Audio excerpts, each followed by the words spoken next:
ছেড়ে দাও ছেড়ে দাও পিতা, আমি ওকে নিয়ে অন্য কোথাও চলে যাবো পিতা।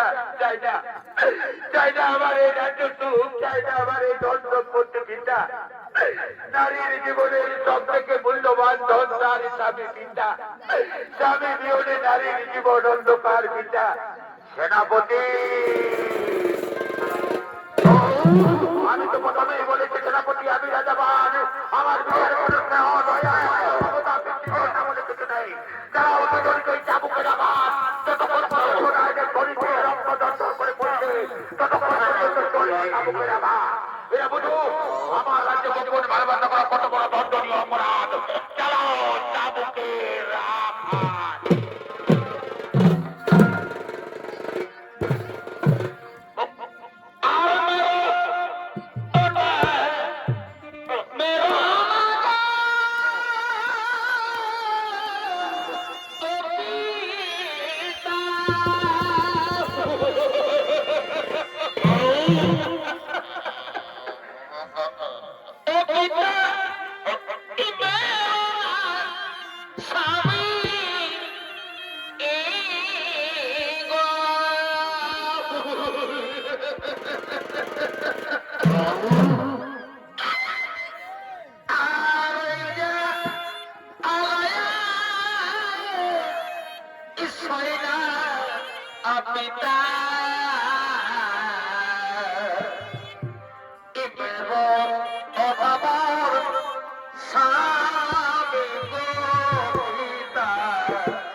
আদেশ করুন মহারাজ। আমি তো দেখছি সেনাপতি আমার মেয়ে বলে তোমাদের চাবুক চালাতে হাত কাটছে। সেনাপতি দাও, সেনাপতি আমাকে চাবুক দাও। আমি নিজ হতে এদের দুজনের চাবুক পিঠের ছাল তো নেবো। এই শৈতানি আমার বংশে কলঙ্ক লেপন করেছে। দাও সেনাপতি আমাকে চাবুক দাও। এই নিন মহারাজ চাবুক দিন। দেখি শৈতানি কতক্ষণ তুই ওকে আড়াল করে রাখবি। এইবার আমি নিজ হতে তোদের দুজনের চাবুকে পিঠের ছাল তুলে নেবো।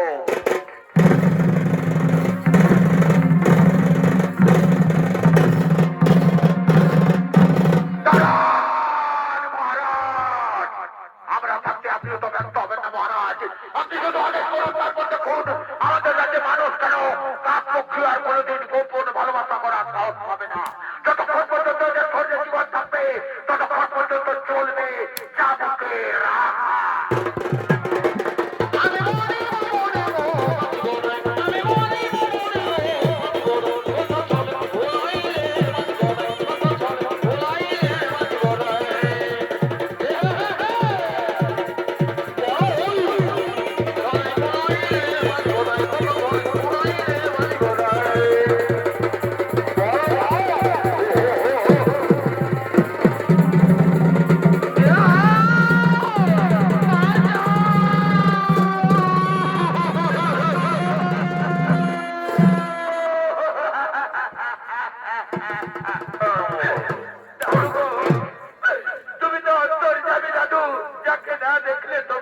প্রতি নয়নে ঘুম আসতো না দাদু, যাকে না দেখলে তোমার মুখের অন্য কিছুতেই পেটে আসতো না দাদু, সে আজ একবার ধরে কোথায় কিভাবে রয়েছে তা কি তোমার জানা নেই দাদু?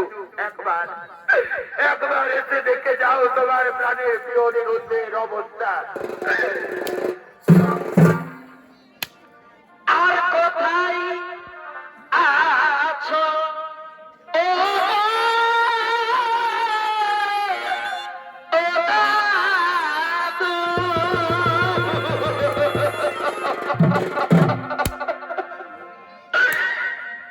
ও দাদু একবার দেখা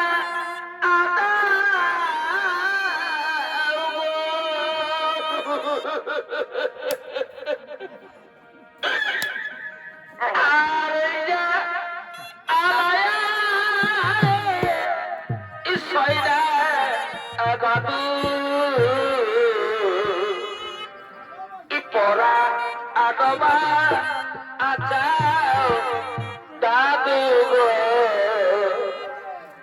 পরা নবা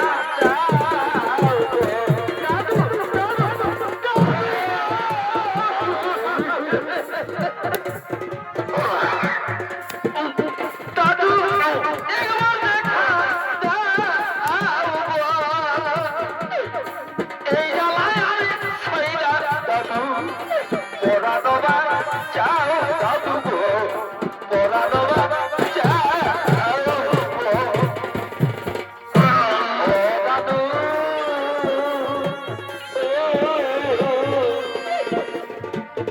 একবার দেখে যা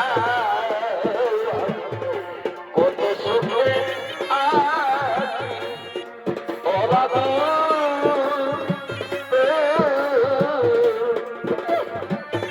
একবার দেখে যা কত সুখে আছি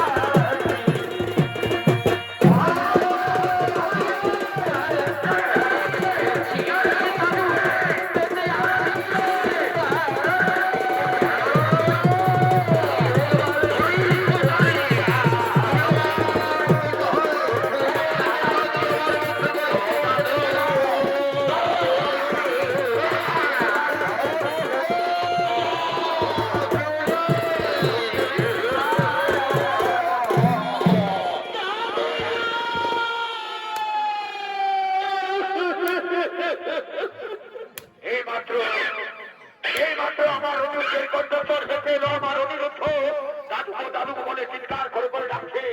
আমি তো এসে গেছি 52,000 রাজ্যে, যেমন করে হোক আমার প্রাণের প্রিয় যুদ্ধকে উদ্ধার করে নিয়ে আসতে হবে। কোথায় কোথায় রয়েছে তুমি দাদু ভাই? দাদু ভাই, দাদু ভাই।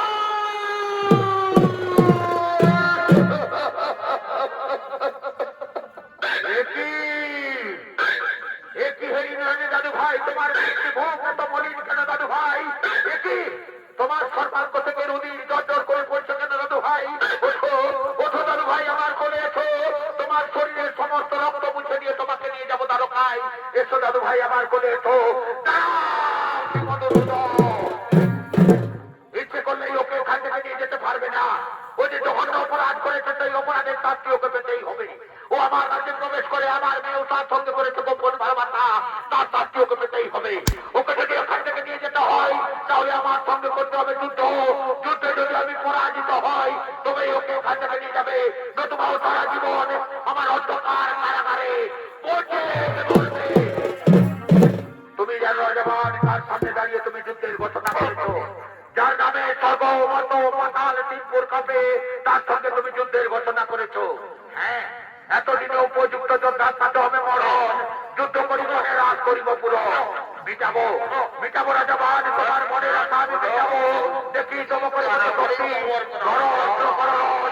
কে হয় জয়, কে হয় পরাজয়।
রাজাবান ভগবান চিরদিন ভক্তের অধীন।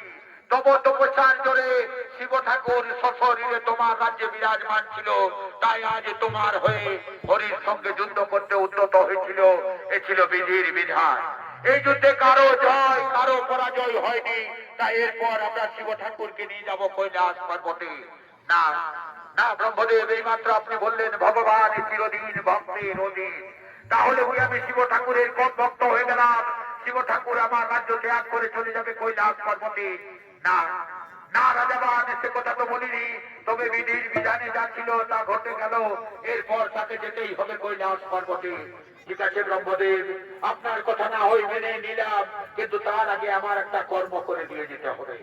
যদি রত্নমন্ডলীয় আমার পূজনীয় মা ও বোনেরা, পুরাণ প্রমাণ মতে সর্বপ্রথম মর্তভূমি কোথায় কিভাবে শিব পূজার প্রচলন ঘটেছিল, তা আজকে রাজাবান ব্রহ্মদেবকে বলছেন, ব্রহ্মদেব আমার রাজ্যের প্রতিটি ঘরে ঘরে যাতে শিব পূজার প্রচলন হয় তার ব্যবস্থা করে দিয়ে যেতে হবে। তাই পুরাণ প্রমাণ মতে সর্বপ্রথম মর্তভূমি বান রাজার রাজ্যে ব্রহ্মদেবের হাত ধরে শিব পূজার প্রচলন ঘটেছিল। এরপর আপনাদের আলো উদ্ভাসিত মহান মঞ্চে দেখতে পাবে শিব পূজায় পাঠা বলি।